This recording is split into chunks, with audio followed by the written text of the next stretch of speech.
The Harmony of the Gospels by St. Augustine, Book 1, Chapter 4, of the fact that John undertook the exposition of Christ's divinity.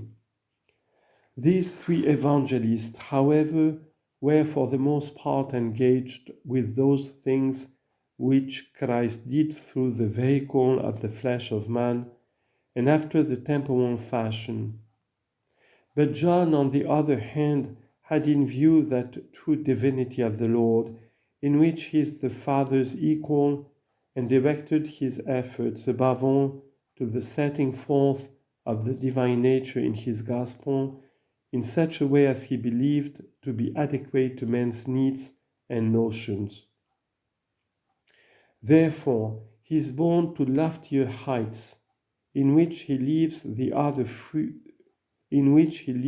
other three far behind him, so that while in them you see men who have their conversation in a certain manner with the man Christ on earth, in him you perceive one who has passed beyond the cloud in which the whole earth is wrapped, and who has reached the liquid heaven from which, with clearest and steadiest mental eye, he is able to look upon God the Word, who was in the beginning with God, and by whom all things were made.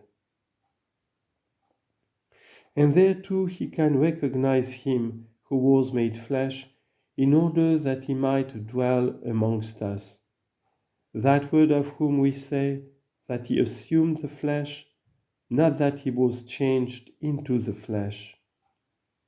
For had not this assumption of the flesh been effected in such a manner as at the same time to conserve the unchangeable divinity, such a word as this could never have been spoken, namely, I and the Father are one.